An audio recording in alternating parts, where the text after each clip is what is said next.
Hello again, Northwest Saws here, and this is part 2 of tinkering with the McCulloch 170 from 1959, 87 cc's. And what we got going on here is we've got the entire tank assembly off. We're cleaning it out, putting a kit in the carburetor, and then we're going to end up replacing all the gaskets here as well. We've got most of this surface here on the cylinder cleaned up. Took a little bit of sandpaper to it. We had a little bit of roughness here, minor pitting around these mount holes to clean up. A little bit of roughness right here and right here. Got that smoothed off. It's good to go. I've inspected in the cylinder here. Everything looks great, especially for a saw of this age. It's in fantastic shape. I'm going to take the air to this. I've knocked a little bit of gunk in there. We'll get that out and then start working on the rest of the tank. Took a little bit of sandpaper to this surface here. It was in excellent shape. Didn't have to do much, just a little bit of smoothing out and it's good to go. Give it a quick wipe before we install it. Reed's in good shape. Here's the other side. Also in pretty good shape. A little bit of staining, a little bit of old sealant that we could probably get out of there.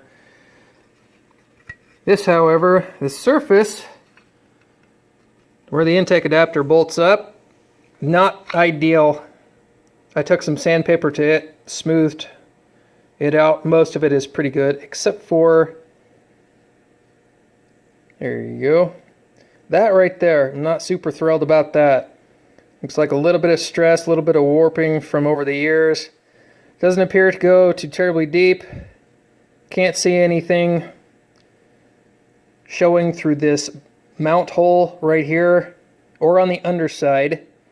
But I'm going to take a little bit more sandpaper to it, and after we're done, I'll take some Durco as well for some added insurance. We've still got to clean up this top half as well. Some decent corrosion here. And on the inside, both this top piece and the lower piece were caked with chunks and debris from the old wick pickup. And there was a little bit of old sealant and dirt, and it was quite lovely, quite nasty. But we've got most of that cleaned up. I've got a new pickup for it. It's not exactly the same one, but it will do the job. So we're going to finish cleaning up that top piece right there. Finish cleaning up this intake adapter, because it too is, well, not a problem yet, but it could possibly be. We've got some fair pitting right here that you can see on the outside edges. I don't know what the hell that was all about. It almost looked like there was something dropped. Take a chunk out and a little bit more pitting afterwards. But here, really not too thrilled about that. Some pitting there and here. I'm in the process of trying to smooth some of this out. I'm going to do as much as I can. We'll put a little bit of Durco on this too, just for a little added insurance. And we'll get a kit put in the carburetor, get everything reassembled, and hopefully you will see a running saw. Do a little bit of cutting with it. Okay, so now where I'm at, I've got the lower tank half back on. New intake gasket between the tank and the cylinder assembly. We've got everything cleaned up. Bolted back on. Intake adapter is back on. New gasket, some Durco sealant with it as well. Had a fair amount of pitting, unfortunately, on the underside of this adapter. And I did take some sandpaper to all the surfaces because there was some warping, there were some uneven surfaces. Everything else turned out pretty good, but the lower part of this intake adapter had a fair amount of pitting. I got most of it, but there's just a little bit. That Durco sealant should take care of it. Got a little bit of Permatex. It's a fuel resistant gasket dressing with these screws here. And got a new wick pickup that I'm gonna put in here before I put this top tank half back on. And I'm making a new gasket for this as well right now, and as soon as that's done, got it cut out, I'll get that top half back on and we'll get the carburetor bolted back up, give this thing a test fire. I did finally get that carburetor to be airtight. I had quite a few issues with it. It was leaking from about every spot on that carburetor. All the screw holes and between the fuel diaphragm and the fuel pickup, it had quite the time. I had to sand down the surfaces quite a bit, but I eventually got it. So I'll get all this put back together and see how she runs.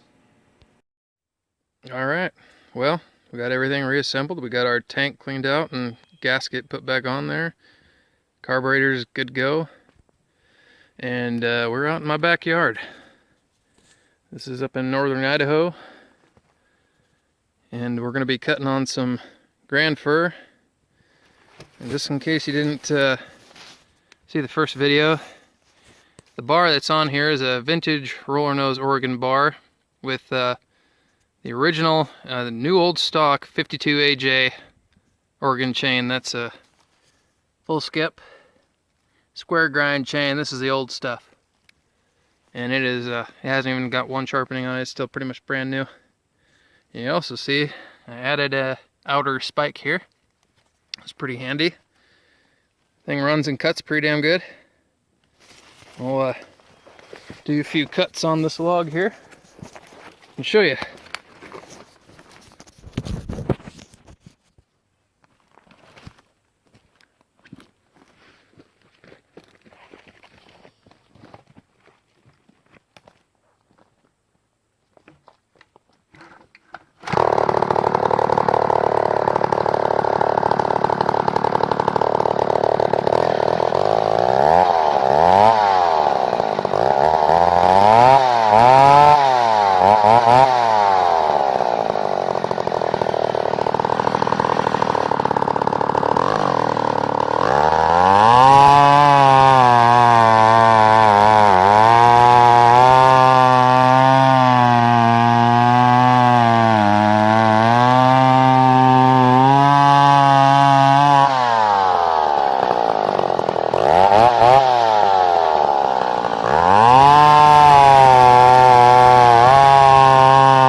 There you have it.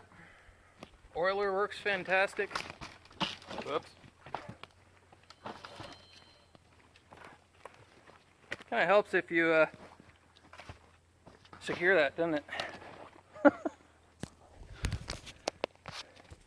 There you have it. Thanks for watching.